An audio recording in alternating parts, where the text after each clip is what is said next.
Daughte, the wife he threw away like garbage, was actually the secret heir to a $2 billion fashion empire.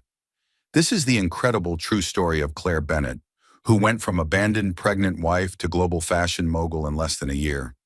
Her narcissistic husband had no idea he'd just made the biggest mistake of his life when he chose a 24-year-old nanny over the woman who would become one of the most powerful businesswomen in America. What happens next will restore your faith in karma and prove that sometimes the universe has perfect timing. Stay with me, because this story has more plot twists than a Hollywood movie, and the revenge. Well, let's just say it's absolutely delicious. The pregnancy test clattered to the marble floor as Claire heard her husband's voice through the baby monitor. "Don't worry, Autumn, I'll divorce her before the baby comes." Claire Bennett pressed her hand against her swollen belly, 8 months pregnant and frozen in the doorway of what was supposed to be her baby's nursery.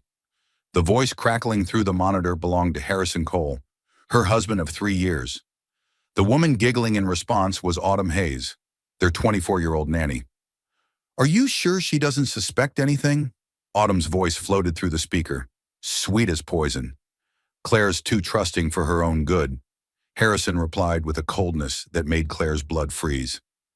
"She actually thinks I'm working late at the construction company. Poor thing has no idea I've already spoken to divorce attorneys." Claire sank into the rocking chair she'd so carefully chosen for midnight feedings. Her hands shook as she turned up the volume on the monitor. She'd only come upstairs to put away baby clothes, never expecting to overhear her entire life crumbling. "What about the baby?" Autumn asked. "I'll claim she's emotionally unstable. All those mood swings during pregnancy, perfect evidence. My lawyer says I can get full custody and she'll be lucky to get supervised visitation." The cruelty in Harrison's voice shattered something inside Claire. This was the man who'd held her hair while she battled morning sickness, who'd assembled the crib with such excitement, who'd whispered sweet promises about their future family. All lies. Claire gripped the arms of the rocking chair, her wedding ring catching the afternoon sunlight streaming through the nursery windows. 3 years of marriage, and she'd never seen Harrison's true face until now. The successful construction company owner, the charming husband, the excited father-to-be, all an elaborate performance. "When will you tell her?" Autumn pressed. "Tonight. I want her out of the house by tomorrow." Claire's breath caught. Tomorrow she was 8 months pregnant with complications that required bed rest, and he wanted her gone by tomorrow. The baby kicked hard, as if sensing her distress. Claire whispered softly, "It's okay, little one. Mommy will figure this out." But how Harrison controlled their finances. The mansion was in his name. Even her car was registered to his company. She'd given up her marketing job when they married, trusting in their partnership. What a fool she'd been. Footsteps echoed in the hallway below. Claire quickly turned off the monitor and gathered the scattered baby clothes, her mind racing. Should she confront them, pack her bags, and leave call her best friend Grace? The nursery door creaked open. Harrison stood in the doorway, his 6-foot frame filling the space. At 35, he was still handsome in that polished, corporate way that had first attracted her. Dark hair, expensive suits, confident smile. Now that smile made her sick. "Hey, sweetheart," he said, his voice dripping with false concern. "You look tired. Maybe you should rest." Claire studied his face, searching for any trace of the man she'd fallen in love with. "I'm fine. Just getting some things ready for the baby." "Good, good." Harrison's eyes darted around the nursery, never quite meeting hers. "Listen, Claire, we need to talk tonight, after dinner." Her heart hammered against her ribs. "About what?" "Just things. Nothing urgent." He was already backing toward the door. "I'll be in my office until dinner." His office, where Autumn was probably waiting, after Harrison left. Claire sat in the nursery for another 20 minutes, processing the devastating revelation. The man she trusted with her heart, her future, her child's welfare, had been planning to destroy her life with calculated precision. She thought about their recent conversations, Harrison's suggestion that she seemed overwhelmed and might need professional help. His comments about her emotional state to friends and family. He'd been building his case for months, painting her as an unfit mother before she'd even given birth. The narcissistic abuse was so subtle, so systematic, that she'd mistaken it for concern. Claire pulled out her phone with shaking fingers. Grace Mitchell had been her best friend since college and was now a successful family lawyer. If anyone could help her navigate this disaster, it would be Grace. Grace, it's Claire. I need your help. Something terrible has happened. Claire, you sound awful. What's wrong? Harrison is having an affair with our nanny. I just heard them talking through the baby monitor. He's planning to divorce me and claim I'm an unfit mother to get full custody. Silence stretched across the line. Then Grace's professional voice kicked in, sharp and focused. Where are you right now? In the nursery. Harrison's in his office with her. Listen to me carefully. Don't confront them yet. We need to be strategic about this. Can you pack a bag without them knowing? I think so. Good. Pack essentials for you and the baby, important documents, medications, anything irreplaceable. Bring it to my house tonight after dinner. We'll figure out our next move then. Grace, I'm scared. What if he really does get custody? What if I lose my baby? That's not going to happen. Claire, I promise you, Harrison picked the wrong woman to mess with. You're stronger than he thinks, and you've got the best family lawyer in the state on your side. Claire closed her eyes, drawing strength from her friend's confidence. Thank you. Don't thank me yet. Thank me after we destroy him in court. After hanging up, Claire methodically packed a suitcase with essentials. Her hands moved automatically while her mind processed the magnitude of Harrison's betrayal. Not just the affair, but the calculated cruelty of his plan.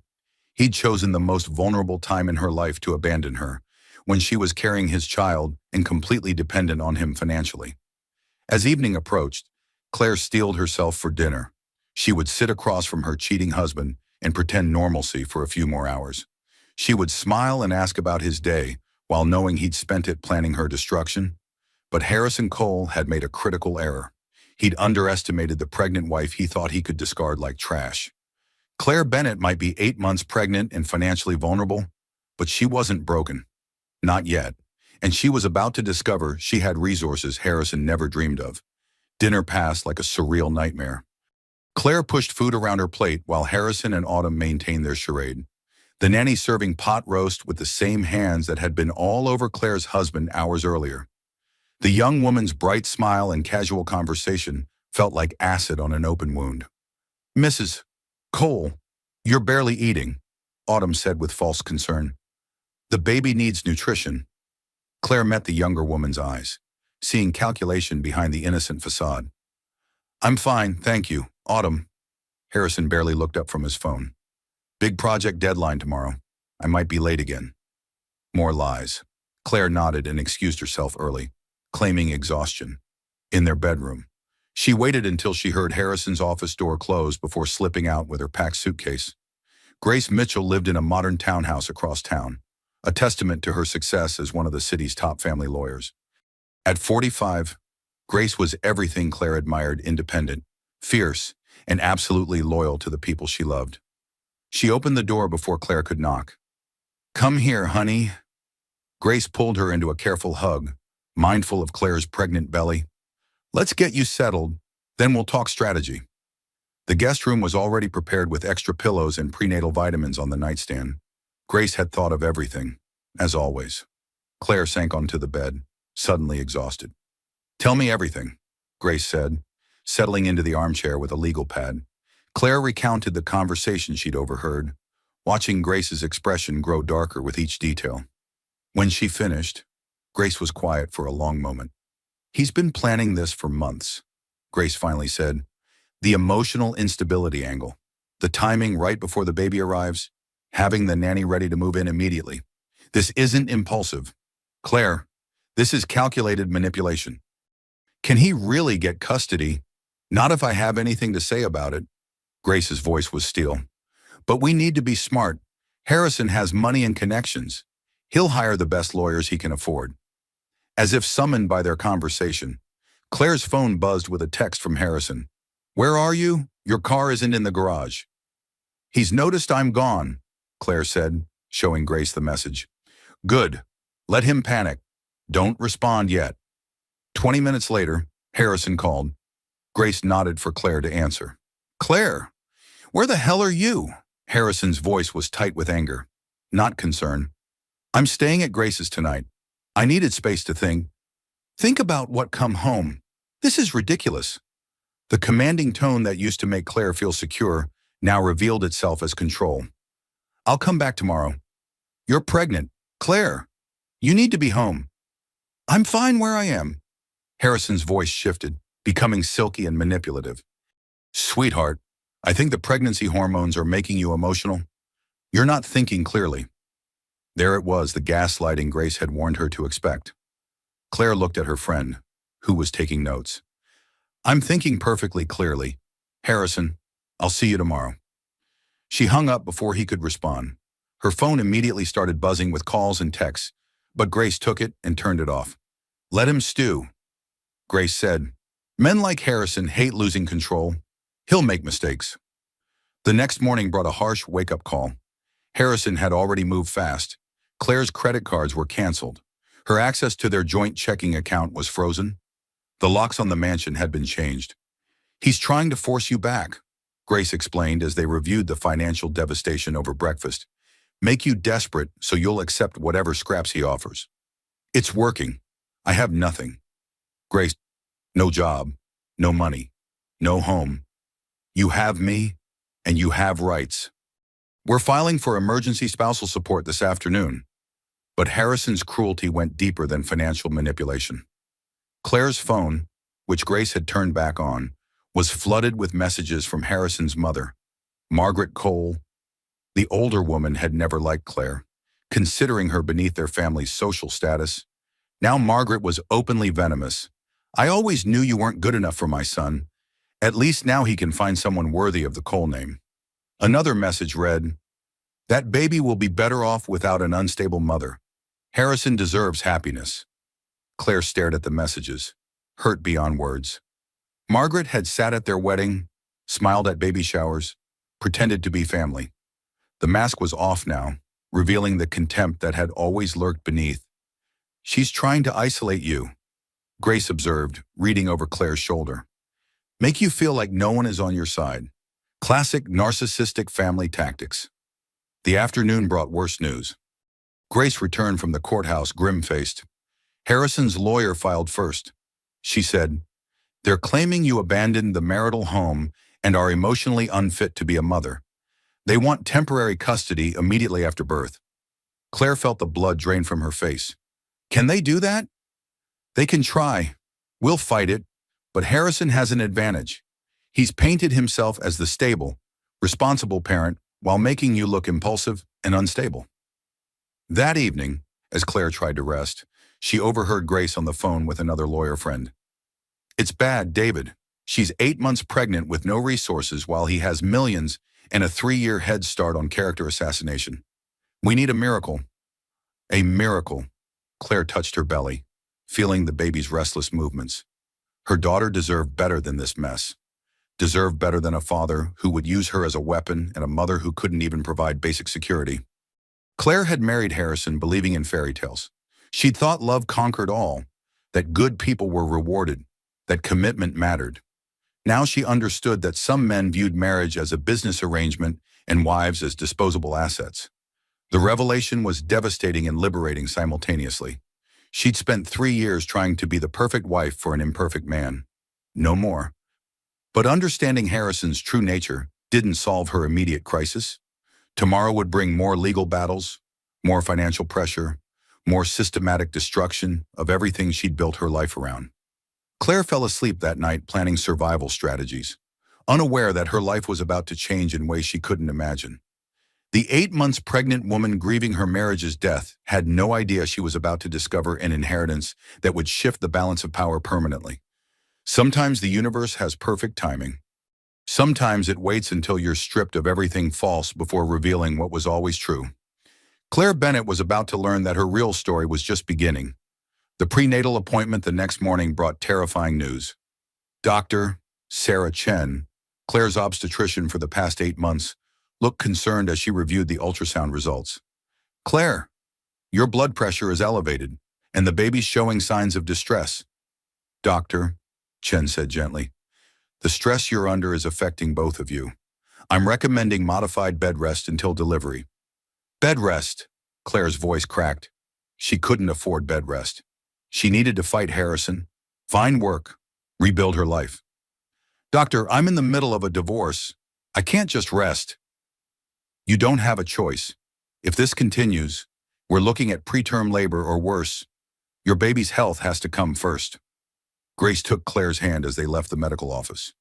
We'll figure this out. You can rest at my place. For how long, Grace? You can't support us indefinitely.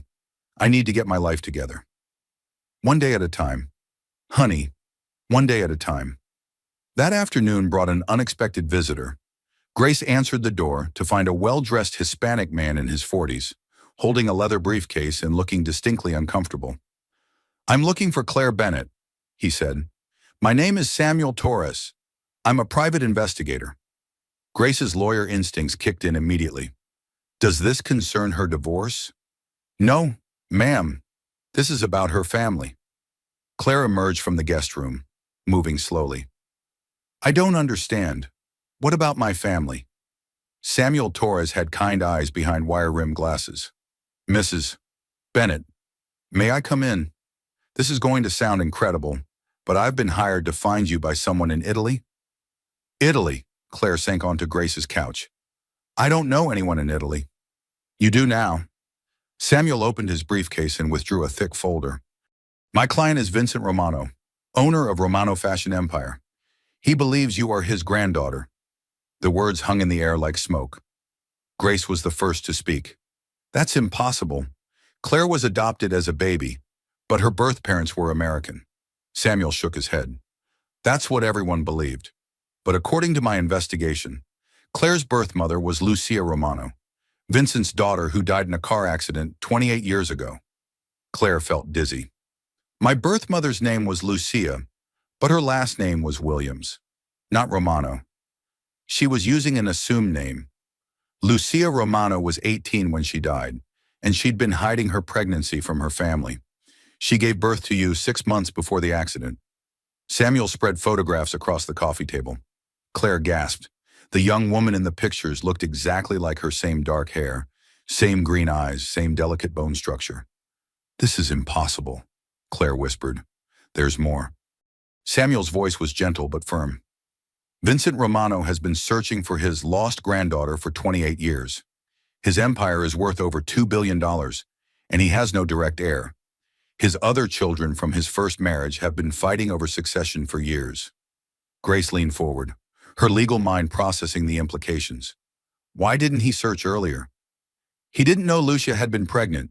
She kept it secret, even from her American mother's family.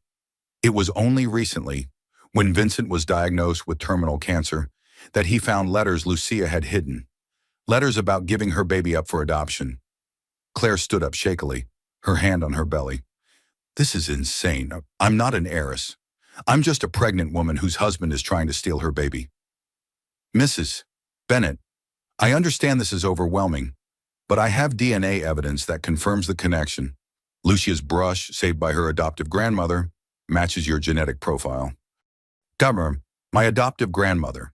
Claire's voice was sharp. Dorothy Whitman. She's still alive. She lives in the retirement community across town. Samuel nodded. Dorothy Whitman has been protecting your identity for 28 years. She knows exactly who you are. The room spun around Claire. Grace caught her arm as she swayed. We're going to see my grandmother right now. Claire said. Sunset Manor was a high-end retirement community where Dorothy Whitman had lived for the past 5 years. At 72, Dorothy was sharp as a tack and fiercely protective of the granddaughter she'd raised after Claire's adoptive parents died in a plane crash when Claire was 12. Dorothy took one look at Samuel Torres and sank into her armchair. I've been waiting for this day for 28 years, she said quietly. Grandma Daughte. Claire knelt beside the chair, her pregnant belly making the movement awkward. Is it true? Was my birth mother really part of some Italian fashion empire? Dorothy's weathered hands cupped Claire's face. Oh, my sweet girl, I promised your birth mother I'd keep you safe. I promised I'd never tell you unless someone came looking. Why didn't you tell me? Because the Romano family is dangerous. Claire, Billions of dollars create enemies. Lucia was terrified someone would hurt her baby. She made me swear to raise you as an ordinary American girl. Samuel leaned forward. Mrs. Whitman, Vincent Romano is dying. He wants to meet his granddaughter and ensure she inherits her rightful share of the empire. Dorothy's eyes flashed. And what about the other Romano children? Isabella and Marco have been fighting over that empire for years. You think they'll welcome an American granddaughter with open arms? Vincent is prepared to protect Claire. He has legal safeguards in place. Grandma Daughte, Claire said softly, I need to know the whole truth. Dorothy sighed deeply. Your mother, Lucia, was Vincent's secret daughter with an American woman named Mary Williams. Vincent supported them financially but kept their existence quiet to protect his business interests and his marriage to Isabella's mother. So I really am Vincent Romano's granddaughter. Yes, you sweetheart. You're the secret heiress to a fashion empire worth more money than you can imagine. Claire sat back on her heels, processing 28 years of hidden truth. Harrison is trying to take my baby because he thinks I'm nobody. But I'm not nobody. Grace was taking notes furiously. Claire, this changes everything. Harrison doesn't know about your inheritance. We have leverage now. Samuel handed Claire a business card. Vincent Romano is flying here tomorrow. He wants to meet you before his health deteriorates further. That night, Claire lay in Grace's guest room, staring at the ceiling. 12 hours ago, she'd been a desperate pregnant woman with no resources and a narcissistic ex-husband trying to steal her child. Now she was potentially one of the wealthiest women in America. The irony was perfect. Harrison had divorced her because he thought she was beneath him, too ordinary for the Cole family legacy. He had no idea he'd just thrown away a connection to European fashion royalty. But power brought responsibility. Vincent Romano was a stranger offering incredible wealth in exchange for stepping into a world she didn't understand. Meanwhile, Harrison was still out there, still planning to take her baby. The baby kicked hard, as if reminding Claire that whatever decision she made would affect both of them. Claire placed her hands on her belly. What do you think? Little one, ready to become a Romano? Tomorrow would bring answers. Tomorrow she would meet the grandfather who'd been searching for her across continents and decades. Tomorrow, Claire Bennett would start becoming someone entirely new. Vincent Romano arrived in town like a force of nature. His private jet landed at the municipal airport at precisely 10 in the morning, followed by 3 black sedans carrying security personnel. Samuel Torres had arranged the meeting at the penthouse suite of the city's most exclusive hotel. Claire stood at Grace's bathroom mirror, trying to calm her nerves. She'd chosen a simple black maternity dress. Her only jewelry, the wedding ring she couldn't quite bring herself to remove. In 12 hours, she would meet the grandfather she'd never known existed. You don't have to do this today, Grace said from the doorway. Your blood pressure, the stress. I need to do this. Harrison's lawyers are circling like vultures. If this inheritance is real, it's my daughter's future. The hotel suite occupied the entire top floor, with panoramic views of the city Claire had called home her entire life. Vincent Romano stood with his back to the door when they entered, a slight figure in an expensive Italian suit, staring out at the skyline. When he turned around, Claire's breath caught. The family resemblance was undeniable. Vincent had the same green eyes, the same delicate bone structure she'd inherited. At 62, he still carried himself with the confidence of a man who commanded a global empire. But illness had carved lines of pain around his eyes. Chiara, he said softly, using the Italian version of her name. Claire, she corrected automatically, then felt rude. I'm sorry, I've never been called Chiara. You look exactly like your mother. Vincent's voice carried decades of grief. Lucia was so beautiful, so full of life. I failed her, and I failed you. Claire remained standing near the door, Grace beside her like a protective shield. Why didn't you search for me sooner? Because I didn't know you existed until 6 months ago. Vincent moved to a leather armchair, his movements careful and measured. When the doctors told me I had perhaps a year to live, I decided to sort through Lucia's belongings. I found letters she'd hidden, letters about her pregnancy and her plans to give the baby up for adoption. She gave me up to protect me. The Romano name carries weight in Europe, but it also carries danger. Lucia was terrified that business enemies or family rivals might use an innocent child as leverage. She thought you'd be safer as an ordinary American girl. Samuel Torres had prepared folders of documentation. Claire flipped through photographs of Lucia Romano at 18. So young, so scared, so remarkably similar to Claire herself at that age. She died 6 months after I was born. Claire said, "A car accident on a rainy night. She was coming home from visiting you at the adoption agency." Vincent's voice broke slightly. If I'd been there, Mr. Romano." Grace interrupted professionally. "What exactly are you offering my client?" Vincent's businessman persona snapped back into place. "Claire is my direct heir. Romano fashion empire is worth $2.3 billion. She would inherit 50% immediately upon verification of her identity, and the remaining 50% upon my death." Claire felt the baby kick hard, as if reacting to the staggering numbers. 50% of $2 billion, $1.15 billion, plus controlling interest in the company. My other children, Isabella and Marco, would inherit the remainder, but you would be the primary heir. Grace was scribbling notes. "What about legal challenges? Won't your other children contest this?" "They can try. I've spent 6 months with the best lawyers in Milan preparing ironclad documentation. Isabella and Marco have always known they might not inherit everything. I've been very clear about that." Claire walked to the windows, looking down at the city where Harrison thought he was destroying her life. "Why should I believe any of this is real?" "Because of this." Vincent opened a briefcase and withdrew a jewelry box. Inside was a necklace unlike anything Claire had ever seen, white gold and diamonds that caught the light like captured stars. "This was your great-grandmother's. It's been passed down through 5 generations of Romano women. Your mother wore it at her confirmation." Vincent held up a photograph of young Lucia wearing the same necklace. "It was meant to be yours." The weight of destiny settled around Claire's shoulders like a cashmere shawl. This wasn't just about money. It was about identity, belonging, family legacy spanning generations. "There's something else," Vincent said quietly. "Isabella is flying in from Milan tomorrow. She's not pleased about sharing her inheritance with an American cousin she's never met." Meaning Isabella Romano is brilliant, ruthless, and has spent 35 years believing she would control the family empire. She won't give up that dream easily. Grace's phone buzzed. She looked at the caller ID and frowned. "It's Harrison's lawyer. They probably heard about the meeting somehow." "Don't answer," Vincent said sharply. "Not yet. Let them wonder." As if summoned by the mention of his name, Harrison himself appeared in the hotel lobby downstairs. Samuel Torres spotted him through the windows and immediately alerted building security.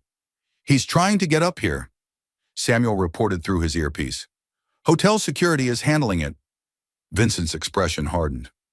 "This is the man who threw out my pregnant granddaughter." "Harrison doesn't know about any of this," Claire said. "He thinks I'm just a desperate ex-wife with no resources." "Then let's keep it that way for now. Give us time to establish your legal position before he realizes what he's lost." Grace was studying the inheritance documentation. "Vincent, this is incredibly generous, but Claire needs to understand the responsibilities involved. Running a global fashion empire isn't like managing a household budget. Isabella will handle day-to-day operations initially. Claire would have time to learn the business while establishing her American presence." Vincent turned to Claire.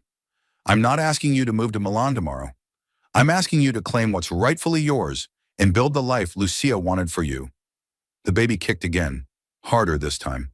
Claire winced and sat down. "The stress is affecting her," Grace said. "She needs time to process this." "Of course." Vincent stood with visible effort. "Claire, I know this is overwhelming. Take tonight to think about it. But understand that Harrison is not going away quietly. Men like him fight hardest when they realize they've underestimated their opponents." As they prepared to leave, Vincent handed Claire a card. "My direct number. Call me anytime, day or night, and Claire, wear the necklace tomorrow. It's time you started looking like the Romano heiress you were born to be."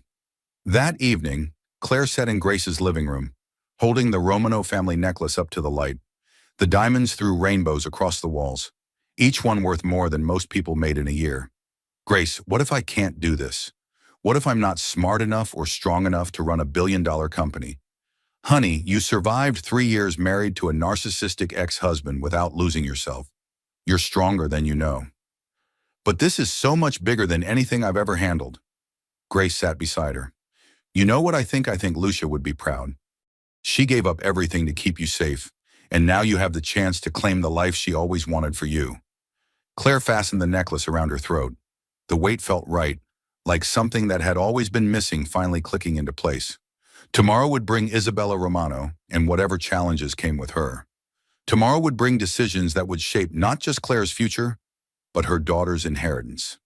Tonight, for the first time in weeks, Claire felt powerful. Harrison had thrown away a Romano. He just didn't know it yet. Vincent Romano's health took a dramatic turn for the worse overnight. Claire woke to Samuel Torres calling at 6 in the morning, his voice tight with concern. Vincent collapsed in his hotel suite. He's stable, but he's asking for you. He wants to have a formal conversation about the inheritance before Isabella arrives this afternoon. Claire dressed carefully, choosing a navy maternity dress and, after a moment's hesitation, the Romano family necklace. The diamonds felt cool against her skin, a tangible reminder that her life had changed forever. Grace drove her to the hospital, where Vincent had been moved to a private suite. Despite the oxygen cannula and IV lines, he looked more alert than he had the previous day.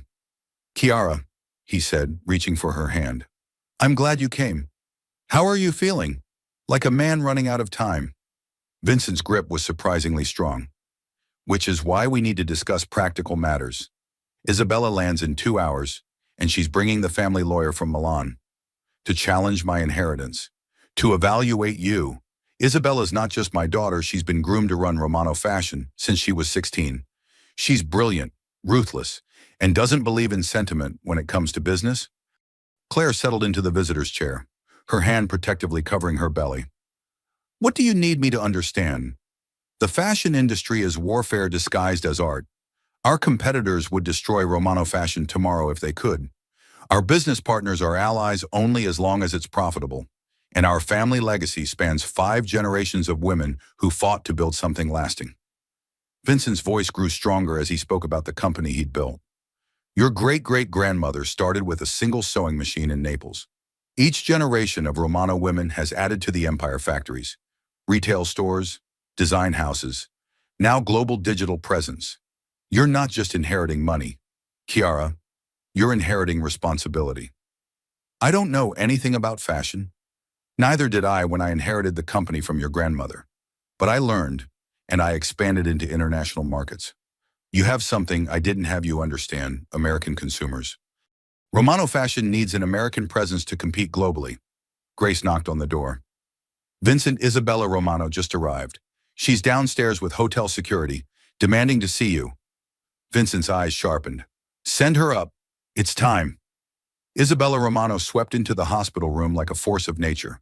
At 35, she was stunning in the way only European women seem to master: perfectly cut black hair, flawless makeup, a tailored suit that probably cost more than most people's cars. Her eyes, the same green as Claire's, assessed everything with calculating intelligence. Papa, she said, kissing Vincent's cheek. Then she turned to Claire. So you're the American who claims to be Lucia's daughter? I am Lucia's daughter, Claire replied calmly. We'll see. Isabella's smile was sharp as a blade.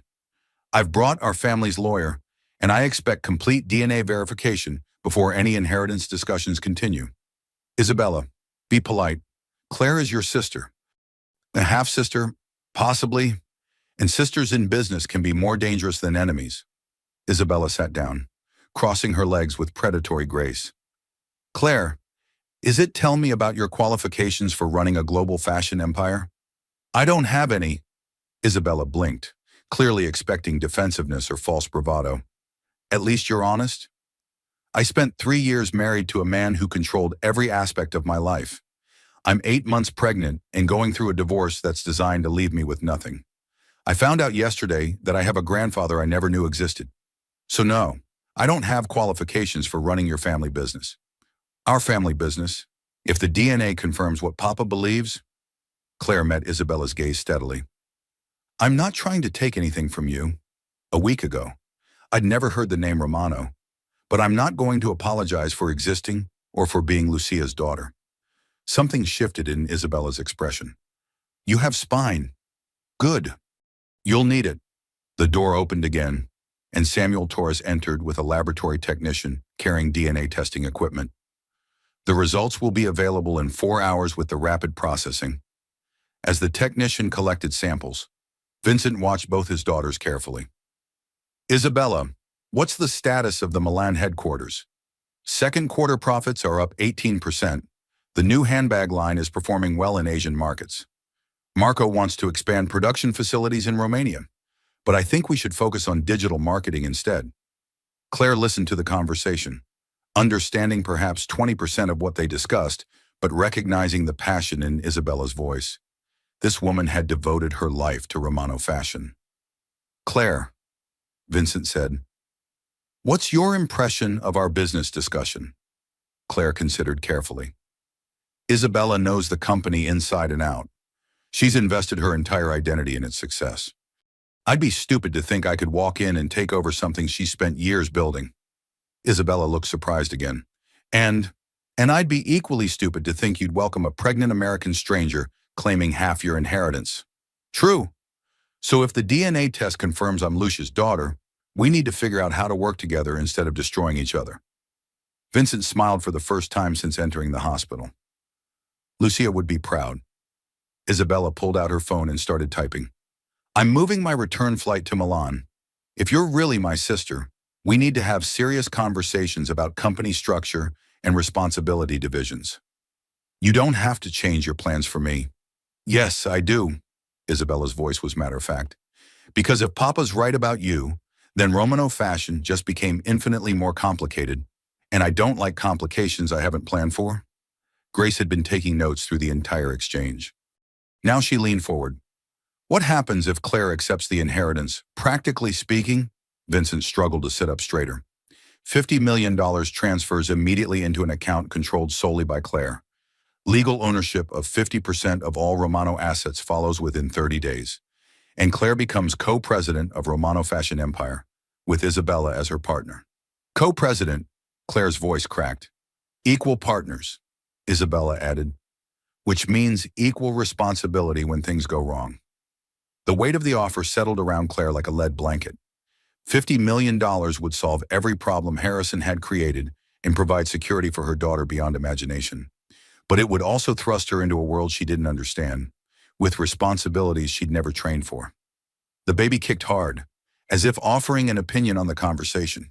There's one more thing, Vincent said quietly. If you accept the inheritance, you can't go back to being ordinary Claire Bennett. The Romano name carries expectations, obligations, and dangers. Are you prepared for that level of scrutiny? Claire thought about Harrison, probably at that moment planning how to destroy her reputation in court. She thought about her daughter, who deserved better than a mother fleeing from a narcissistic ex-husband with nothing but the clothes on her back. Most of all, she thought about Lucia, 18 years old and terrified, giving up her baby to protect her from exactly this kind of overwhelming responsibility. I need to know something first, Claire said. Isabella, do you want me to walk away? Would it be easier for everyone if I just disappeared and let you inherit everything? Isabella was quiet for a long moment. Ask me again after we get the DNA results. The DNA results arrived with the force of destiny, 99.7% probability that Claire was indeed Vincent's granddaughter. Isabella stared at the laboratory report for 30 seconds without speaking. Well, she finally said, I suppose congratulations are in order. Sister? Vincent was released from the hospital that afternoon with strict instructions for rest and medication. Instead, he insisted on returning to his hotel suite to begin Claire's crash course in Romano Fashion Empire operations. The American market represents 32% of our global sales, Isabella explained, spreading financial reports across the coffee table. But we're losing ground to younger brands with stronger social media presence. Claire studied the numbers, her head spinning. These profit margins seem incredible. They are. Luxury consumers pay premium prices for exclusivity and craftsmanship, but the market is evolving. American women want authenticity, not just European prestige. Meaning, Meaning you might actually be valuable, Isabella said with a slight smile. You understand American consumer psychology in ways Milan headquarters never will. The afternoon passed in a blur of business education. Claire learned about manufacturing processes, retail distribution, marketing strategies, and international tax implications. By 5 o'clock, her brain felt like overloaded electrical circuitry. That's when Harrison struck. Grace's phone rang first, then Samuel's, then the hotel's main line. Harrison had discovered Claire's location and was demanding access. He's brought reporters, Samuel reported from the lobby. And Autumn Hayes. They're claiming Claire has been kidnapped or is having a mental breakdown. Vincent's expression turned glacial. No one threatens a Romano. No one. Isabella was already on her phone, speaking rapid Italian to someone in Milan. Security team will be here in 20 minutes. Americans are so dramatic. Grace looked at Claire. We have to deal with this. Harrison's not going away quietly. Then let's not hide anymore, Claire said, surprising herself with her calm tone. Let's go downstairs and show Harrison exactly who he threw away. The hotel lobby had become a circus. Harrison stood near the elevators with Autumn at his side, both of them perfectly groomed for the cameras. 2 local news crews were filming while hotel security tried to maintain order. Claire stepped off the elevator wearing the Romano family necklace and Isabella's borrowed designer coat. The diamonds caught the lobby's crystal chandelier lights, creating a shimmer effect that made her look almost otherworldly. Harrison's face went white when he saw her. Claire, what the hell is that jewelry? Where did you get those clothes? Hello. Harrison. Claire's voice carried new authority. I see you brought your girlfriend to a public confrontation. How thoughtful. The reporters immediately focused on the love triangle angle, microphones thrust toward all 3 participants. Autumn, suddenly realizing she was on camera as the other woman, tried to hide behind Harrison. Claire, you need to come home, Harrison said, clearly performing for the cameras. You're not thinking clearly. The pregnancy hormones are working perfectly fine. Thank you. Claire placed her hand protectively over her belly. I'm exactly where I belong. With these strangers, Claire, you don't even know who these people are. Isabella stepped forward, and Claire saw exactly why she'd been groomed to run a global empire. Mr. Cole, I presume I'm Isabella Romano, Claire's sister. We've been having the most interesting conversations about your character. Harrison's confusion was visible. Sister Claire doesn't have a sister. She does now. Vincent appeared beside Claire, moving slowly but with unmistakable dignity. Vincent Romano, Claire's grandfather. And you must be the man who divorced my granddaughter while she was 8 months pregnant. The lobby fell silent. Everyone present could feel the shift in power dynamics, like watching tectonic plates realign. Harrison's face cycled through confusion, disbelief, and dawning horror. Romano as in Romano fashion empire. Vincent confirmed. Worth approximately $2.3 billion. Claire just inherited half of it. The reporters exploded into questions. Cameras flashed. Autumn Hayes looked like she was going to faint. Harrison's carefully constructed narrative stable businessman versus unstable ex-wife crumbled in real time. Claire, we need to talk privately. I don't think so, Grace interjected, appearing at Claire's other side. All communication goes through my office now. This is insane. Harrison's voice cracked with desperation. Claire, yesterday you were broke and homeless. This has to be some kind of scam. The only scam was our marriage, Claire replied evenly. But thank you for clarifying your priorities on camera. Isabella was enjoying the spectacle immensely. Mr. Cole, perhaps you'd like to explain to these reporters why you chose to divorce a pregnant woman for the family television audience? Harrison realized he was trapped in his own publicity stunt. Every word he spoke was being recorded. Every expression was being photographed. The man who'd planned to destroy Claire's reputation was destroying his own instead. We should go, Autumn whispered urgently. This looks bad. No, Harrison said, his business instincts finally kicking in. Claire, if this inheritance is real, we need to discuss our daughter's future. She's still my child too. Yes, she is. Claire's voice softened slightly. And she deserves better than parents who hate each other. But that doesn't mean I'm going back to being your victim. I never, Harrison started, then stopped. The reporters were recording everything. Vincent stepped closer to Harrison, and despite being older and smaller, he somehow seemed to tower over the younger man. Mr. Cole, my granddaughter has told me about your plans for custody. I want you to understand something very clearly. I'm listening. Claire is now under the protection of the Romano family. We have resources you cannot imagine and connections that span continents. If you attempt to harm her or take her child through legal manipulation, you will discover exactly how much power $2 billion can purchase. The threat was delivered quietly, almost conversationally, which made it infinitely more frightening than shouting would have been. Harrison's face flushed red. Are you threatening me? I'm clarifying the situation. Vincent replied, Claire is no longer the vulnerable woman you thought you could destroy. She's a Romano. We protect our own. The confrontation ended with Harrison and Autumn retreating through the hotel's back exit, followed by reporters shouting questions. Claire watched them go, feeling something fundamental shift inside her chest. 3 days ago, she'd been a discarded wife fleeing with nothing but a suitcase. Now she stood in a luxury hotel lobby, wearing a $1 million necklace, surrounded by family who would fight for her. How do you feel? Isabella asked as they rode the elevator back to Vincent's suite. Powerful, Claire said, and terrified. Good, that's exactly how you should feel. Vincent was exhausted by the day's events, but insisted on one final conversation before resting. Claire, tomorrow Isabella flies back to Milan to prepare the company for your involvement. You'll need to decide how quickly you want to take active control of your inheritance. For one, what do you recommend? Isabella and Vincent exchanged glances. Normally, we'd suggest a gradual transition over several months, Isabella said. But your situation is unique. Harrison will escalate his attacks once he realizes what he's lost. You need resources and legal protection immediately. Meaning we transfer the $50 million tomorrow and establish your official position as co-president of Romano Fashion America. You'll be untouchable legally and financially.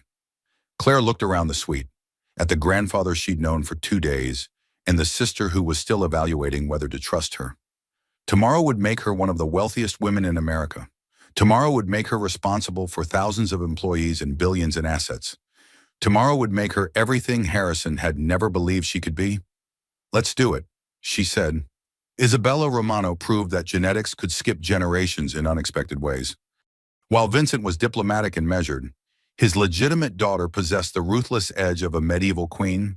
She spent her remaining 2 days in America systematically testing Claire's resolve, intelligence, and worthiness to inherit half the family empire. Tell me about American retail psychology, Isabella said over breakfast at the hotel's restaurant.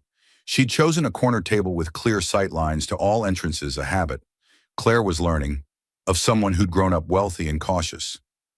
I worked in marketing before I married Harrison, Claire said, grateful she could contribute something relevant. American women want authentic connection to brands, not just prestige. They research companies' values, labor practices, environmental impact. Interesting. Our European customers care primarily about craftsmanship and exclusivity. American customers care about those things too, but they also want to feel good about their purchases. Ethical manufacturing, diverse advertising, community involvement. Isabella made notes on her tablet. Romano fashion has always focused on tradition and luxury. You're suggesting we need to modernize our brand philosophy. I'm suggesting your American division needs to speak to American values while maintaining Romano quality. Our American division, Isabella corrected with the slightest emphasis. If this partnership works, the correction was subtle but significant. Isabella was testing whether Claire understood the collaborative nature of their inheritance, not just its financial benefits. Right, our American division. That afternoon brought more complex challenges. Isabella spread architectural plans across Vincent's suite, detailing the proposed Romano Fashion America headquarters. Manhattan or Los Angeles? She asked without preamble. Claire studied the plans. Both locations offered obvious advantages, but Manhattan's costs were astronomical, while Los Angeles felt too removed from traditional fashion centers. Neither, she said finally. Chicago. Isabella's eyebrows rose. Chicago. Central location for American distribution. Lower overhead than Manhattan, but more fashion credibility than Los Angeles. Access to Great Lakes shipping for international imports. And it's where I want to raise my daughter. Practical and personal reasons. I approve. Isabella made more notes. But Chicago means building our American presence from scratch instead of acquiring existing facilities. Which means we control every aspect of the brand experience from the beginning. Isabella smiled, the first genuinely warm expression Claire had seen from her. You think like a Romano. Vincent watched their exchanges with obvious satisfaction. His health was deteriorating daily, but his spirits improved as he saw his daughters find common ground. On Isabella's final day, she requested a private conversation with Claire. Grace and Samuel Torres were tactfully dismissed, while the two women walked the hotel's rooftop garden. I need to tell you something about our family, Isabella began, her usual confidence replaced by unexpected vulnerability. We're not just wealthy, Claire, we're targets. What do you mean? 5 years ago, someone attempted to kidnap me in Milan. 3 years ago, our factory in Naples was bombed by competitors trying to destroy our leather production. Last year, Marco's apartment was burglarized not for valuables, but for company secrets. Claire felt cold despite the afternoon sunshine. Are you trying to scare me away? I'm trying to prepare you. When Vincent announces your inheritance publicly, you'll become a target for every criminal, competitor, and gold digger in 2 continents. Your daughter will be a potential kidnapping victim from the moment she's born. Maybe I should reconsider. No, Isabella's voice was sharp. Don't you dare back down now, but understand that being a Romano means accepting certain risks along with incredible privileges. They walked in silence for several minutes. Finally, Claire asked, do you want me to succeed or fail? Isabella considered the question seriously.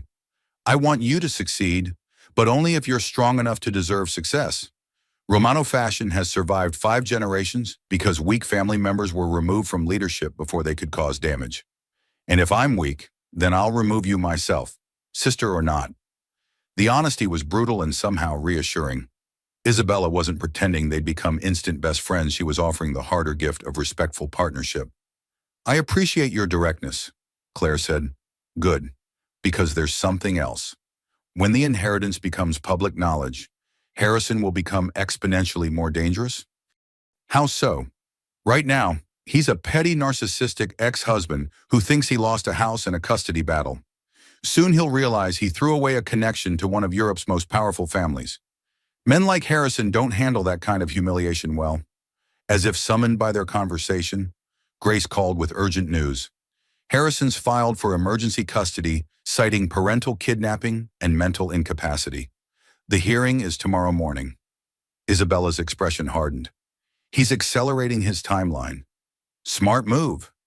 Can he win? Claire asked Grace through the phone. Not with our new resources, but he can cause significant problems. We need to be in court looking completely stable and competent. That evening, Vincent called Claire to his bedside for what they all understood might be their final private conversation. I'm proud of you, he said simply. Lucia would be proud too. I haven't done anything yet. You've survived Harrison's betrayal without becoming bitter. You've earned Isabella's respect in 3 days, and you're preparing to protect your daughter while building something meaningful for her future.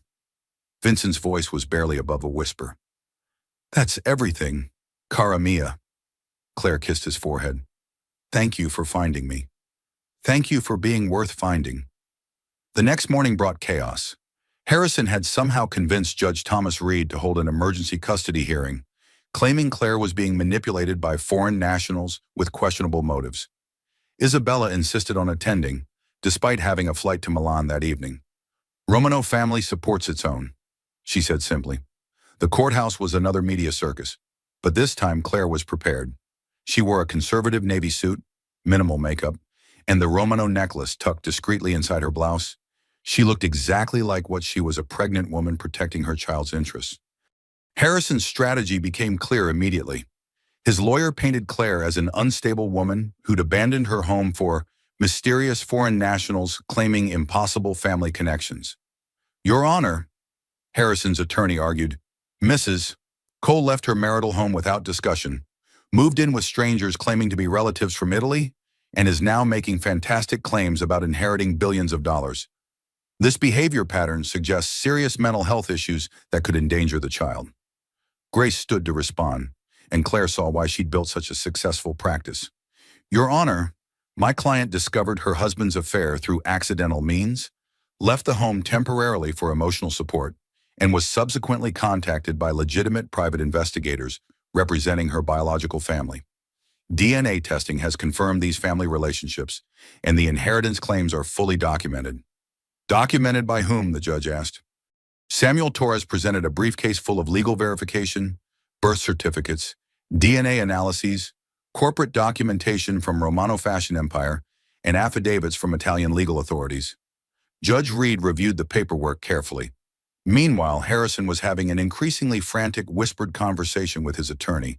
Claire could see him realizing, in real time, the magnitude of his miscalculation. Mrs. Cole, the judge addressed Claire directly. These documents appear legitimate, but the timing seems convenient. How do you explain your family's sudden appearance during your divorce proceedings? Claire stood carefully, her 8-month pregnancy making movement awkward. Your Honor, my grandfather has been searching for me for 6 months since learning of my existence. The timing of his contact with divorce proceedings is coincidental. I would never have known about my biological family if Mr. Cole hadn't chosen to end our marriage. And you believe these inheritance claims are genuine? Grace handed Claire a bank statement. Your Honor, $50 million was deposited in my client's account yesterday as the first installment of her inheritance. The Romano family doesn't make empty promises. The courtroom fell silent. Even Harrison's lawyer looked stunned.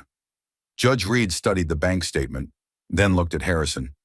Mr. Cole, it appears your wife has significant financial resources. Are you certain you want to proceed with custody claims based on her alleged financial instability? Harrison's face cycled through multiple expressions before settling on desperate calculation. Your Honor, the money doesn't change the fact that my wife abandoned our home and our marriage for strangers. Strangers who happen to be her biological family. The judge noted dryly. Isabella chose that moment to stand and approach the bench. Your Honor, I'm Isabella Romano, Claire's sister and representative of Romano Fashion Empire. May I address the court? The judge nodded, clearly fascinated by the unfolding drama. Your Honor, my family has operated internationally for over 100 years. We understand the importance of stability, particularly for children. My sister hasn't been manipulated or coerced. She's been welcomed home. Isabella's presence transformed the courtroom dynamic. Elegant, confident, and obviously wealthy. She provided living proof that Claire's claims weren't delusions. The hearing concluded with Judge Reed denying Harrison's emergency custody petition and ordering mediation for ongoing custody discussions. But the real victory was psychological. Harrison left the courthouse looking like a man who'd finally understood the magnitude of his mistake. That evening, Claire accompanied Isabella to the airport for her flight back to Milan. When will I see you again? Claire asked. 2 weeks. I'll return for your daughter's birth and your official introduction to American media as Romano Fashion's co-president. I'm scared I'll disappoint everyone. Isabella hugged her, the first purely sisterly gesture between them. Claire, you just faced down a narcissistic ex-husband in open court while 8 months pregnant. You're tougher than you realize. What if I'm not? Then you'll become tougher. We're Romanos. We adapt. We survive. And we win. 2 weeks later, Claire went into labor during a board meeting conference call with Milan. Isabella, who had returned to America as promised, took charge with the efficiency of someone accustomed to managing crises. End the call, she instructed Grace while helping Claire to the car. The American division can wait. This baby cannot. Lucia Dorothy Romano Bennett was born at 3:47 in the morning, weighing 7 pounds and 2 ounces.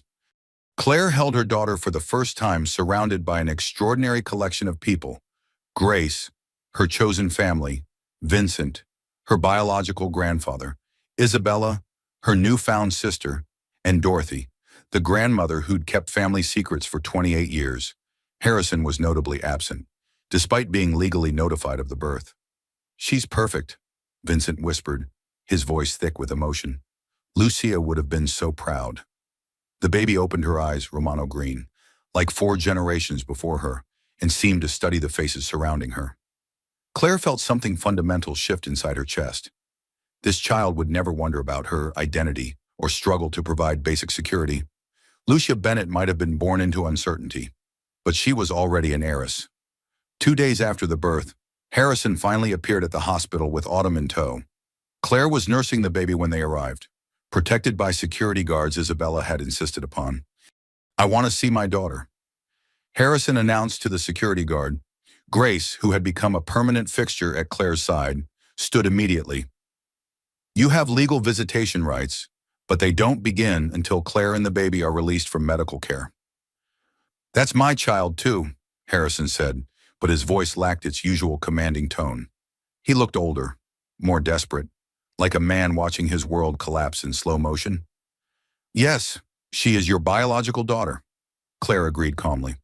"But she's also a Romano, which means she'll grow up understanding both her American and Italian heritage."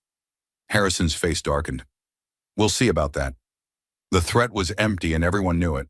Harrison's legal position had deteriorated significantly since Claire's inheritance became public knowledge. Multiple media outlets had covered the story of the secret Romano heiress, painting Claire as a modern Cinderella and Harrison as the villain who'd thrown away a fortune. More damaging was the business fallout. Harrison's construction company was facing investigations for the financial irregularities Grace had uncovered. His affair with the nanny had become public record through divorce proceedings. Corporate partners were distancing themselves from the scandal. "Harrison," Claire said gently, "Lucia is your daughter and she always will be, but she's also Vincent's great-granddaughter and Isabella's niece. She has a heritage that extends beyond your anger at me. You think money changes everything. I think love changes everything.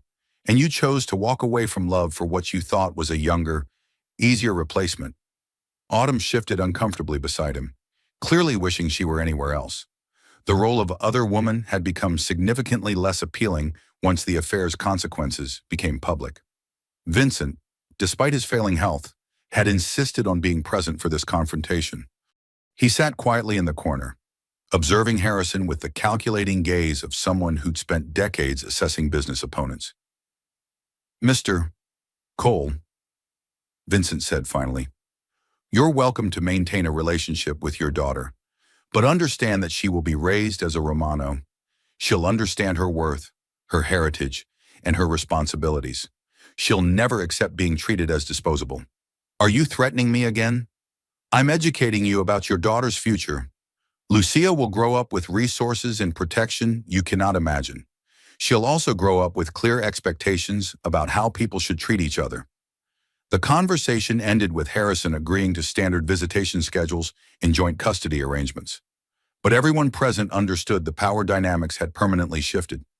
Harrison would always be Lucia's father, but Claire controlled every other aspect of their daughter's life. Over the following months, Claire began her transformation from abandoned wife to global fashion executive. Isabella proved to be a demanding but effective mentor, designing an education program that would prepare Claire for corporate leadership while allowing time for new motherhood. American market penetration requires understanding regional differences. Isabella explained during one of their video conference calls, "New York values sophistication. Los Angeles values innovation. Chicago values authenticity. We need marketing strategies for each demographic." Claire found herself genuinely engaged by the business challenges. Romano fashion was more than a luxury brand. It was a cultural institution with responsibility to employees, customers, and communities across multiple continents. The Chicago headquarters opened 6 months after Lucia's birth, with Claire cutting the ribbon while holding her daughter. The symbolism was perfect American division led by an American Romano, representing both tradition and innovation. Harrison attended the opening ceremony, standing in the back of the crowd with obvious discomfort. His presence was awkward, but necessary. He remained Lucia's father, even if he'd forfeited any claim to Claire's respect or affection. During the reception, Margaret Cole approached Claire for their first conversation since the divorce. Harrison's mother looked older, more fragile, stripped of the arrogance that had once defined her interactions with Claire. "I want to apologize," Margaret said simply. Claire, holding Lucia while networking with Chicago's business elite, studied her former mother-in-law carefully. For what specifically? For treating you as beneath our family when you were the best thing that ever happened to Harrison? Thank you for saying that. I was wrong about everything. Harrison was wrong about everything. Hunter, Margaret's voice cracked slightly. We threw away something precious for something worthless. Claire felt unexpected sympathy for the older woman. Margaret, you can still be part of Lucia's life if you want. She's your granddaughter regardless of what happened between Harrison and me. I'd like that very much. The conversation represented something Claire had never expected closure. Not the dramatic confrontation she'd sometimes fantasized about, but the quiet satisfaction of forgiveness offered from a position of strength. A year after Lucia's birth, Vincent Romano died peacefully in his sleep while visiting the Chicago headquarters. His final act was signing documents that formally transferred full ownership of Romano fashion empire to Claire and Isabella as equal partners. The funeral in Milan attracted global attention. Fashion industry leaders, European aristocracy, and business moguls gathered to honor a man who'd built something lasting across generations. Claire stood beside Isabella during the service, holding Lucia and understanding fully for the first time the weight of Romano legacy. He was proud of you, Isabella said as they watched Vincent's casket being carried from the cathedral. He barely knew me for 6 months. He knew everything he needed to know. You honored Lucia's memory, protected your daughter, and earned your inheritance instead of just accepting it. That evening, as Claire and Isabella reviewed business documents in Vincent's Milan office, they found a sealed letter addressed to both of them. My dear daughters, if you're reading this, then Romano fashion empire is in capable hands. Claire, you brought fresh perspective and American wisdom to our family legacy. Isabella, you provided the experience and dedication necessary for continued success. Together, you represent the future I always hoped for, but never dared expect. Remember that our business is more than profit and prestige. We provide beauty, craftsmanship, and dignity of work for thousands of people. Protect that responsibility as fiercely as you protect each other. With love and pride, Papa Vincent. 2 years after discovering her Romano heritage, Claire stood in the Chicago headquarters executive suite, reviewing quarterly reports while Lucia played in the attached nursery. Romano Fashion America had exceeded all projections, with Claire earning recognition as one of Forbes' 40 under 40 inches business leaders. The transformation was complete, but not without ongoing challenges. Harrison had married Autumn in a quick ceremony 6 months after their divorce was finalized, but the marriage was already showing signs of strain. Autumn had expected to inherit Claire's abandoned lifestyle, not to support a man whose business was failing and whose reputation was permanently damaged. Claire felt no satisfaction in Harrison's struggles, only relief that she'd escaped before destroying more years on a fundamentally flawed relationship. The narcissistic abuse that had once controlled her life now seemed like a bad dream from someone else's experience. Margaret Cole had become a devoted grandmother to Lucia, slowly rebuilding relationships she'd damaged through years of entitled behavior. Grace remained Claire's closest friend and primary legal counsel, though she now managed Romano Fashion's American legal affairs instead of divorce proceedings. Dorothy Whitman, at 74, had moved to Chicago to be closer to her great-granddaughter and the family secrets she'd protected for 3 decades. She spent afternoons in the Romano headquarters nursery, telling Lucia stories about her great-great-grandmother's sewing machine and the journey from Naples to global empire. Most surprisingly, Isabella had decided to split her time between Milan and Chicago. Recognizing that the American market required hands-on leadership, the two sisters had developed genuine respect and affection, built on shared challenges rather than shared history. Lucia's first word was fashion. Claire told Isabella during one of their evening conference calls, "Of course it was. She's a Romano. Actually, it was fish, but I'm pretending it was fashion." Isabella's laughter carried across the Atlantic. Close enough. As Claire ended the call and prepared to leave the office, she reflected on the journey that had brought her from abandoned pregnant wife to co-president of a global empire. The transformation had required strength she hadn't known she possessed, courage she'd been forced to develop, and wisdom she'd earned through surviving Harrison's systematic attempts to destroy her self-worth. But most importantly, it had required accepting help from family she'd never known existed and learning to trust her own instincts after years of gaslighting and manipulation. 3 years after Vincent Romano's death, Claire had transformed Romano Fashion America into the empire's most profitable division. She stood at the window of her Chicago headquarters corner office, watching Lake Michigan while reviewing expansion plans for the West Coast market. Isabella knocked and entered without waiting for permission, a habit that still amused Claire after years of working together. The Los Angeles boutique designs look perfect, Isabella announced, spreading architectural plans across Claire's desk. But I have concerns about the San Francisco location. Rent costs, cultural fit. San Francisco values tech innovation over traditional luxury. We need a different approach. Claire studied the plans while 3-year-old Lucia played with fabric samples on the office carpet. Bringing her daughter to work had become routine when childcare schedules conflicted with international conference calls. What if we position San Francisco as our sustainability flagship? Claire suggested. Eco-friendly materials, ethical manufacturing, technology-integrated shopping experience. Brilliant. Appeal to their values while maintaining our quality standards.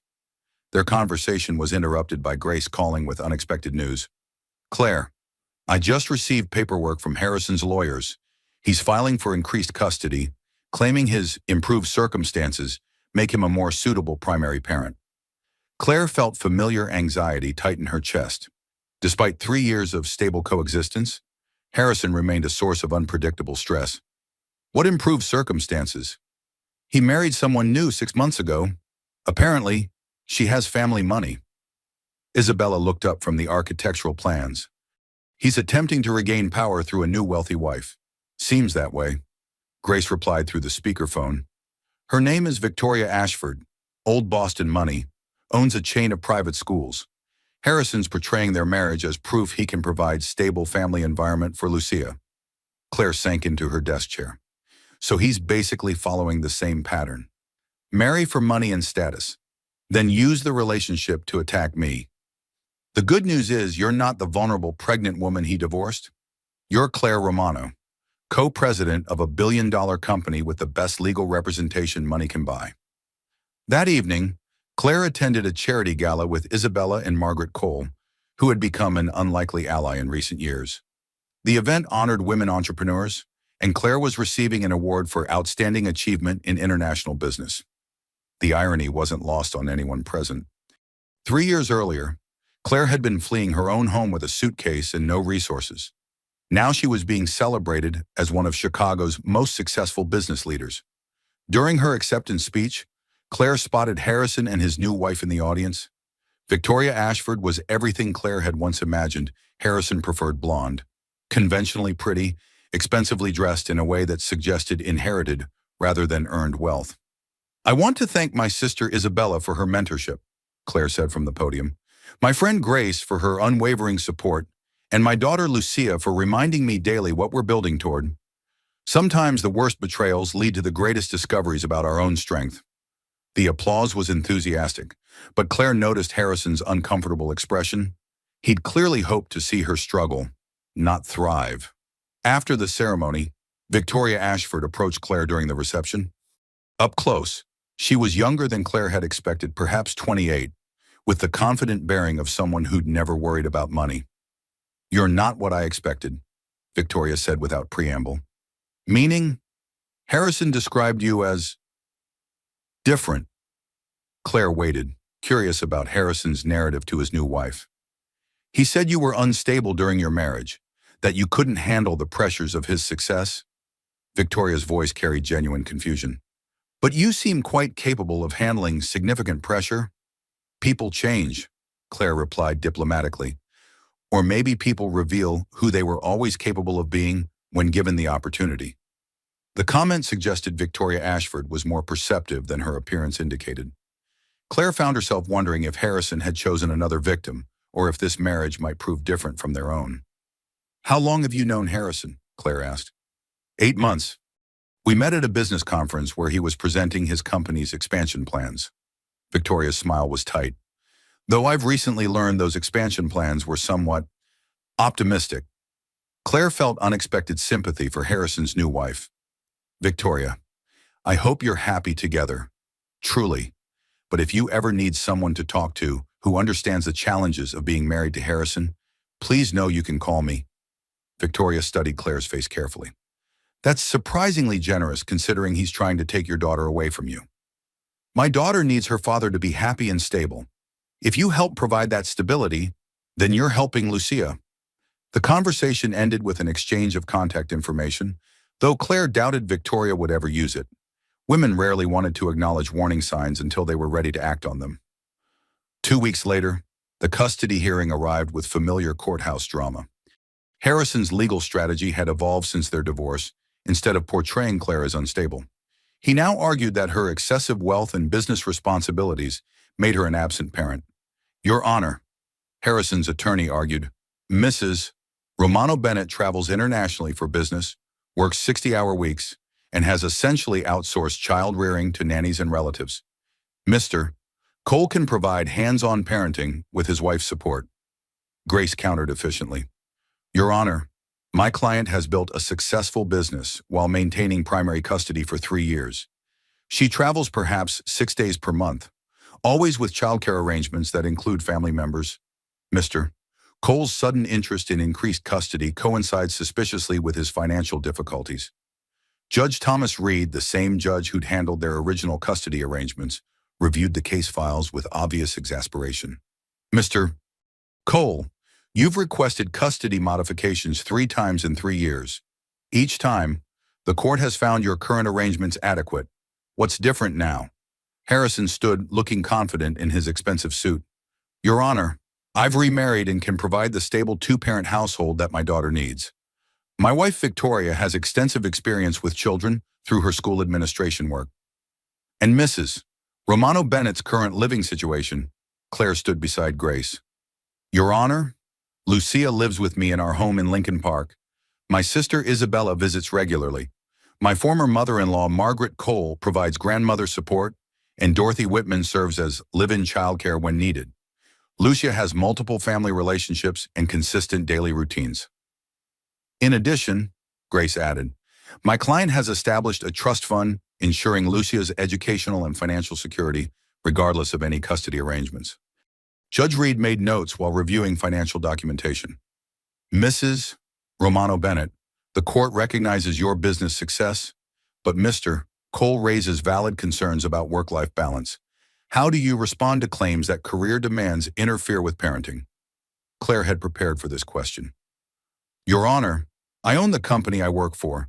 My schedule is flexible in ways that traditional employment never allowed. I attend Lucia's school events, doctor appointments, and play dates. She comes to my office regularly and has learned that women can build something meaningful while being devoted mothers. Most importantly, Isabella interjected from the gallery, Lucia is being raised to understand her heritage, her responsibilities, and her potential. She's learning 2 languages, experiencing international culture, and developing the confidence that comes from family legacy. Judge Reed looked at Harrison. Mr. Cole, what can you provide that, miss? Romano Bennett cannot. Harrison's answer revealed everything wrong with his approach. I can provide normal childhood, Your Honor, not this pressure cooker environment of international business and family expectations. You want to shield your daughter from success, the judge asked with obvious skepticism. I want to protect her from having to live up to impossible standards. Claire felt anger flash through her system. Your Honor, if I may respond, the judge Reed nodded for Claire to continue. Your Honor, Harrison is essentially arguing that my daughter should be protected from opportunity, heritage, and financial security. He wants to limit her potential because he's uncomfortable with mine. The courtroom fell silent. Even Harrison's lawyer looked uncomfortable with his client's position. Victoria Ashford, sitting in the gallery behind Harrison, wore an expression Claire recognized the look of someone beginning to see their spouse clearly for the first time. Judge Reed closed the case file. Mr. Cole, the court finds no evidence that Miss Romano Bennett's success has harmed your daughter. Quite the opposite. Lucia appears to be thriving academically, socially, and emotionally. Your request for increased custody is denied. Current arrangements remain in effect. Harrison's face flushed with humiliation and rage. As they left the courthouse, he cornered Claire in the parking garage. This isn't over, he said, his voice tight with anger. You think your Italian family money makes you untouchable, but I'll find a way to prove you're still the same unstable woman I married. Harrison, Stop! The voice belonged to Victoria, who had followed them from the courthouse. Just stop! Harrison turned on his new wife. Victoria, you don't understand. I understand perfectly. Victoria's voice was calm but firm. I've been watching you for 8 months, and I've just spent 3 hours listening to you try to tear down your daughter's mother instead of building up your relationship with your daughter. Claire felt déjà vu watching another woman realize Harrison's true character in real time. Your ex-wife offered me her support if I ever needed someone to talk to. Victoria continued. At the time, I thought it was strange. Now I understand it was generous. You described her as crazy and vindictive, but she's been nothing but professional and focused on what's best for Lucia. Harrison's expression darkened. Victoria, we'll discuss this at home. No, we won't. Victoria pulled off her wedding ring and handed it to him. I'm going back to Boston tonight. My lawyer will be in touch about the divorce. She turned to Claire. Thank you for the warning I didn't know I needed. Victoria walked away, leaving Harrison standing in the parking garage having lost his second wife in 3 years. Claire felt no satisfaction in his downfall, only relief that another woman had escaped his manipulation relatively unscathed. This is your fault, Harrison said to Claire. You poisoned her against me. I barely spoke to her. Harrison, Victoria figured out who you are all by herself. Grace appeared at Claire's shoulder. Harrison, any further harassment will result in restraining order proceedings. Stay away from my client except during scheduled visitation. That evening, Claire sat in her home office reviewing quarterly reports while Lucia played with building blocks on the carpet. The little girl was constructing elaborate structures, narrating her architectural choices with the seriousness of someone planning actual construction. Mama, why was Daddy angry at court today? Claire paused her work. At 3, Lucia was already perceptive about adult emotions and dynamics. Daddy wanted you to spend more time at his house, but the judge said you should keep living here with me. I like living here. Aunt Bella teaches me Italian words, and Grandma Daughte makes cookies, and Grandma Margaret reads me stories. What about Daddy's house? Lucia considered the question seriously. Daddy's house is quiet. Victoria was nice, but Daddy gets mad when I talk too much. Claire's heart broke a little. Harrison's inability to connect with his own daughter stemmed from the same narcissistic traits that had destroyed their marriage. Everything had to revolve around his needs and emotions. Lucia, you can always talk to me about anything. Okay, if something makes you uncomfortable or scared, tell me right away. Okay, Mama. The phone rang. Isabella was calling from Milan with news about the European markets and plans for the upcoming Fashion Week presentations. How did the custody hearing go? Isabella asked. Harrison lost. Again. But he also lost his new wife during the proceedings. She realized what kind of man she'd married. Exactly. I actually felt sorry for her. You're more generous than I would be. How's our little heiress handling all the drama? Claire looked at Lucia, who had moved on from building blocks to coloring in a fashion design book Isabella had sent from Italy. She's resilient. She understands more than we give her credit for. But she's not scared. She feels secure. Good, that's what matters. Family security across generations, that's the Romano legacy. 5 years after discovering her Romano heritage, Claire stood at the podium of the Chicago Fashion Institute, delivering the commencement address to graduating design students. In the audience sat Isabella, Grace, Margaret Cole, Dorothy Whitman, and 6-year-old Lucia, wearing a tiny version of the Romano family dress she'd insisted on for the important speech day. A fashion is more than clothing, Claire told the graduates. It's identity, confidence, and connection between cultures. Whether you're designing for global markets or local boutiques, remember that your work helps people express who they are and who they want to become. The applause was enthusiastic, but Claire's attention was drawn to Lucia, who was clapping with the intense concentration of someone who understood this was an important moment for her mother. After the ceremony, the Romano family gathered for dinner at Claire's favorite Italian restaurant. The conversation flowed between English and Italian, with Lucia switching languages effortlessly, a skill that delighted Isabella and impressed the other diners. Mama, when can I design clothes for the company? Lucia asked between bites of pasta. When you're older and have learned all the skills you need. Claire replied, Aunt Bella says I have good color sense. Isabella smiled. She does. But being a Romano means more than having good taste. It means understanding business, treating employees fairly, and preserving family traditions while innovating for the future. Grace raised her wineglass. To the Romano women past, present, and future. To Vincent, Claire added, who never gave up searching for family. To Lucia Romano, Dorothy said, toasting the original Lucia, who protected her daughter by letting her go. The evening ended with Claire tucking Lucia into bed in the room they designed together, Princess Pink with fashion sketches on the walls, and a bookshelf full of stories about strong women throughout history. Mama, tell me the story about great-great-grandmother's sewing machine, Lucia requested. You've heard that story 100 times. I like it. Tell me again. Claire settled into the bedside chair. Once upon a time, in a little town in Italy, there was a young woman with dreams bigger than her circumstances. As she told the familiar story of Romano family origins, Claire reflected on how much had changed since that devastating day when she'd heard Harrison planning her destruction through a baby monitor. The scared her pregnant woman fleeing with a suitcase had become a business leader featured on magazine covers and invited to speak at industry conferences. But more importantly, she'd become the mother she'd hoped to be, protective but not overprotective, successful but not absent, strong but not hardened by her experiences with narcissistic abuse and divorce settlement battles. Harrison remained part of their lives through weekend visitations, but his influence had diminished to appropriate proportions. He'd started dating again, but seemed to have learned some lessons from his failed marriages. His interactions with Lucia were more attentive, less self-centered.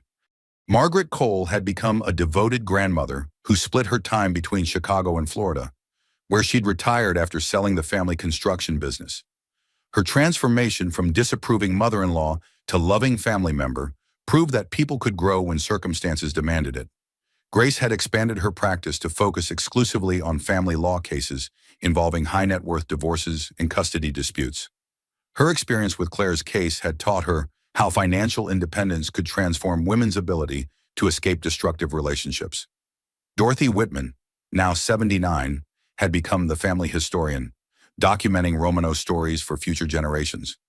She spent afternoons with Lucia, teaching her about their shared heritage and the importance of family loyalty across cultural boundaries. Isabella divided her time between Milan and Chicago, with the sisters alternating leadership responsibilities based on seasonal business demands. Their partnership had evolved into genuine friendship built on mutual respect and shared commitment to the company their grandfather had entrusted to them. Most surprisingly, Claire had discovered she genuinely enjoyed the fashion industry. What had begun as inherited responsibility had become creative passion. She understood American consumer psychology in ways that complemented Isabella's European sophistication, creating marketing strategies that resonated across cultural boundaries. Romano Fashion America had grown beyond anyone's projections, with boutiques in 12 cities and online sales reaching international markets. The company's commitment to ethical manufacturing and sustainable practices had attracted younger consumers while maintaining the luxury standards that defined the Romano brand. On quiet evenings, Claire sometimes stood in Lucia's nursery, now converted to a playroom but still containing the rocking chair, where she'd first heard Harrison's betrayal. The room that had once represented her deepest vulnerability had become a symbol of her transformation. She'd learned that survival wasn't just about escaping harmful relationships, it was about building something meaningful from the wreckage of broken dreams. Her millionaire ex-husband had inadvertently given her the greatest gift possible by showing her exactly who she didn't want to be and who she was capable of becoming. The midlife transformation from abandoned wife to global business leader had required courage she'd never known she possessed. But more importantly, it had required accepting help from women, supporting women, Grace's legal expertise, Isabella's business mentorship, Margaret's late-blooming wisdom, Dorothy's protective love. Claire had entered marriage believing in fairy tales about love, conquering all obstacles. She'd discovered that some obstacles, narcissistic abuse, financial control, systematic manipulation, required practical solutions rather than romantic optimism. Divorce settlement negotiations and custody battles were won through preparation and resources, not hope and patience. But she'd also learned that financial independence was only part of the solution. True transformation required understanding her own worth, independent of anyone else's validation. Harrison's opinion of her had ceased to matter the moment she'd stopped needing his approval to make decisions about her life. The Romano family necklace had become more than inherited jewelry. It was a daily reminder that she belonged to something larger than her individual struggles. 5 generations of women had built the empire she now helped lead, each contributing skills and perspectives that strengthened the whole. Lucia would grow up understanding her heritage without the fear and uncertainty that had defined Claire's early years.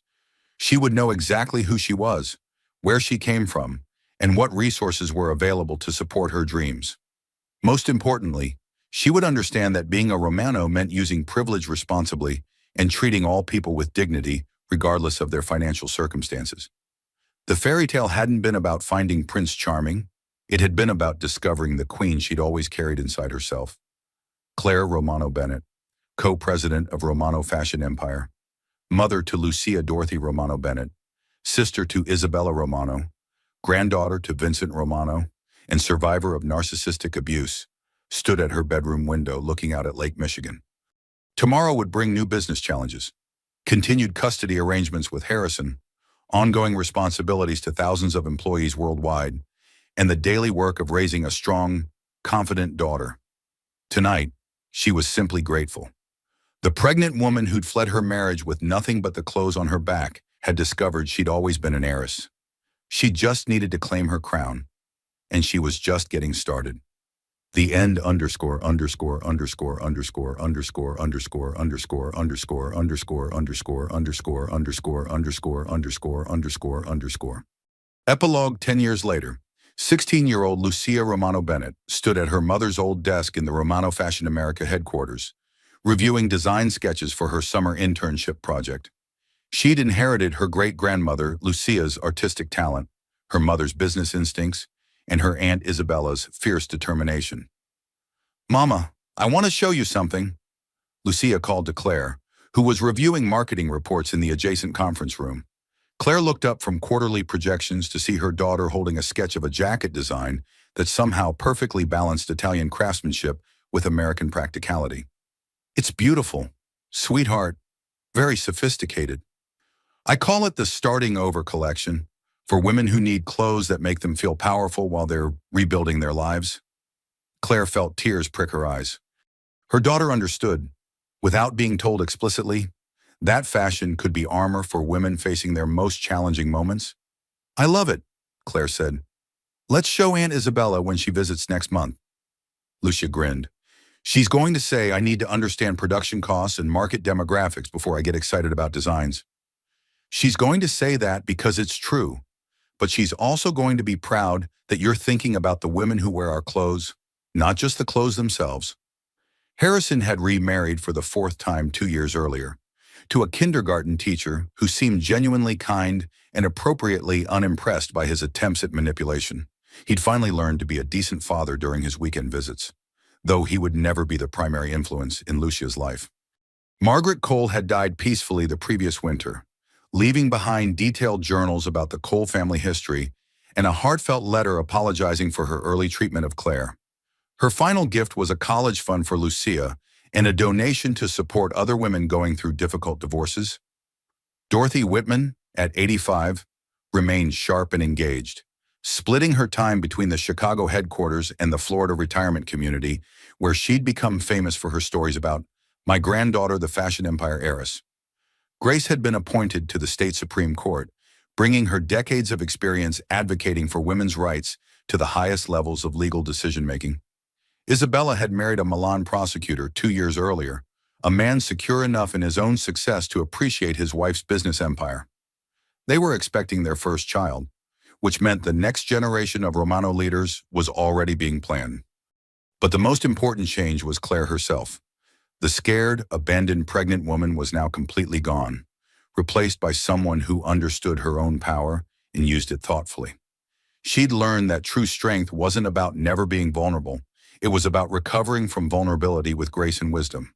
Romano fashion had become more than a luxury brand. Under Claire and Isabella's leadership, it had pioneered ethical manufacturing practices, created scholarship programs for young designers, and established support networks for women entrepreneurs worldwide. The scared girl who'd once hidden in a nursery while her husband planned her destruction had built something that would outlast any individual relationship or personal crisis. And every morning, when Claire fastened the Romano family necklace around her throat, she whispered a silent thank you to Lucia, both the great-grandmother who'd started with nothing and the mother who'd sacrificed everything to keep her daughter safe. Some fairy tales end with marriage. Others begin when the marriage ends. Claire Romano's story was the second kind. If this story gave you chills and reminded you that you're stronger than you know, smash that like button. It really helps the algorithm share these empowering stories with more people who need to hear them. Drop a comment below telling me what part of Claire's journey resonated most with you. And don't forget to share this with any strong woman in your life who needs a reminder of her own power. Hit that subscribe button and ring the notification bell because trust me, you don't want to miss the incredible stories coming next. Until then, remember, you're not just surviving, you're preparing for your comeback.